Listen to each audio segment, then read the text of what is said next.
है stock news में। अगर आप मेरे चैनल पे पहली बार विजिट कर रहे हैं तो सब्सक्राइब करें ताकि आपको लेटेस्ट इन्फॉर्मेशन मिलता रहे। आज हम बात करेंगे ओएनजीसी के बारे में। ओएनजीसी के बारे में इसलिए क्योंकि उम्मीद की जा रही है और जिस तरह के इसके नतीजे आए हैं कि अब उम्मीद की जा रही है कि इसके स्टॉक में आपको तेज़ी देखने को मिल सकता है। तो सबसे पहले जो है हम चार्ट पर भी बताएंगे कि आखिर में क्यों इसके स्टॉक में तेज़ी आएगा। तो सबसे पहले हम आज के ट्रेडिंग सेशन पर बात करते हैं। तो आज के ट्रेडिंग सेशन में ये स्टॉक जो है अभी मार्केट क्लोज होने में 10 मिनट बचा हुआ है और 150 रुपये 65 पैसे के करीब जो है अभी भी ट्रेड होता हुआ दिखाई दे रहा है। लगभग जो है 5% तक की तेज़ी इसके स्टॉक में हमें देखने को मिल रही है। अगर ये स्टॉक देखा जाए तो ओपन हुआ है 145 रुपये पर, हाई लगाया 152 का और पिछला जो क्लोजिंग था 144 रुपये के करीब था। अब इसके अलावा अगर देखा जाए इसके स्टॉक में तो एक अच्छी खासी जो है इसके स्टॉक में डिलीवरी उठाने का हमें देखने को मिल रहा है। लगभग जो है 43% यानी 44% के करीब जो है इसके स्टॉक में डिलीवरी उठाई गई है अभी तक। और उम्मीद की जा रही है कि अगर 40% से अगर ज़्यादा की डिलीवरी उठाई जाती है किसी स्टॉक में तो उम्मीद यही रहती है कि आने वाला जो ट्रेडिंग सेशन है उसमें भी हमें तेज़ी देखने को मिल सकता है। यानी कि अच्छी खासी डिलीवरी जो है इसके स्टॉक में अभी उठाई गई है। चार्ट पर एनालिसिस करने से पहले हम ये जान लेते हैं कि क्यों जो है ओएनजीसी के स्टॉक में आपको तेज़ी देखने को मिल सकता है। तो सबसे पहले अगर देखा जाए तो रूस और यूक्रेन जंग शुरू होने के बाद से ऑयल और गैस में हलचल आपको लगातार देखने को मिली है। क्रूड की कीमतों में जैसे जैसे तेज़ी आई, एनर्जी की कीमतें भी बढ़ती गई हैं। इसका फ़ायदा बेहतर ऑयल एंड गैस कंपनियों को रहा है। इनमें जो है ग्रोथ आउटलुक बेहतर हुआ है जिससे इनके शेयरों में भी तेज़ी का अनुमान लगाया जा सकता है और अभी भी तेज़ी आने वाली है इसमें इन सभी के स्टॉक में। अगर आप भी हाई रिटर्न के लिए कुछ शेयर तलाश रहे हैं तो ओएनजीसी जो है सबसे बेहतरीन जो है नज़रिया हो सकता है और ओएनजीसी के स्टॉक में आप जो है ख़रीदारी कर सकते हैं। अब सवाल ये उठता है कि आखिर में ओएनजीसी के स्टॉक में खरीदारी क्यों की जाए।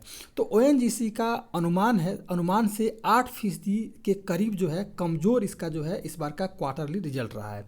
हालांकि रेवेन्यू के अनुमान के मुताबिक ज़्यादा रहा है और मैनेजमेंट ने जो ओएनजीसी का मैनेजमेंट है वो फाइनेंशियल ईयर अगर 2022 और 2023 फाइनेंशियल ईयर 2023 और इसके अलावा देखा जाए तो 2024 के लिए गैस प्रोडक्शन हेल्दी रखने का गाइडेंस दिया है। उम्मीद है कि क्रूड की कीमतें जो है लंबे समय तक हाई बनी रहेंगी। ऐसे में घरेलू गैस की कीमतों में बढ़ोतरी का फ़ायदा जो है कंपनियों को मिलेगा और आगे जो है कंपनी जो है कैपेक्स भी कर सकती है। इन्हीं सभी के अनुसार जो है उम्मीद की जा रही है कि आपको ऑयल एंड गैस यानी कि नेचुरल यानी कि ओएनजीसी के स्टॉक में आगे आपको तेज़ी देखने को मिल सकती है। अब सवाल ये आता है कि किस स्टॉक में इस पर जो है किस प्राइस पे खरीदारी करें।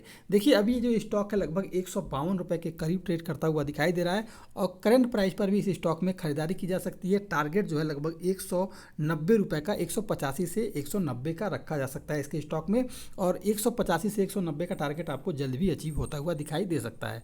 अब इसमें देखना ये है कि अगर आप इंट्राडे करते हैं लेकिन अगर 190 के टारगेट के लिए इस स्टॉक में खरीदारी कर रहे हैं तो 140 रुपये का इसके स्टॉक में स्टॉप लॉस लगा के चला जा सकता है। अब सवाल ये आता है कि अगर आप इंट्राडे कर रहे हैं तो कहाँ खरीदारी करें। तो इंट्राडे के लिए भी इस स्टॉक में जो है लगभग जो है 145 रुपये का स्टॉप लॉस लगाएं। अभी आपको करंट प्राइस पे भी खरीदारी की जा सकती है। अगर आने वाला ट्रेडिंग सेशन पॉजिटिव रहता है तो पॉजिटिव रहने के कारण जो है इसके स्टॉक में 145 का स्टॉप लॉस लगाएं और 152 रुपये पर भी इस स्टॉक में खरीदारी की जा सकती है और 190 रुपये का टारगेट लेके चला जा सकता है। लेकिन इसके अलावा अगर देखा जाए तो इस स्टॉक में 145 रुपये का स्टॉप लॉस लगाएं। अगर इंट्राडे कर रहे हैं करंट प्राइस पे खरीदारी करें और टारगेट जो है लगभग 165 से लेकर के 160 से लेकर के 165 रुपये का रखा जा सकता है ओएनजीसी के स्टॉक में। क्योंकि आपको आज के ट्रेडिंग सेशन में हलचल ज़्यादा दिखी है और लगभग 8 रुपये का जो है अपने ये पोर्टफोलियो में 8 रुपये के करीब जोड़ा है। तो यही उम्मीद की जा रही है कि आने वाला भी समय जो है ओएनजीसी के लिए बेहतर रह सकता है। तो ये था ओएनजीसी। अगर आप मेरे चैनल पर पहली बार विजिट किए हैं तो सब्सक्राइब करें ताकि आपको लेटेस्ट इन्फॉर्मेशन मिलता रहे।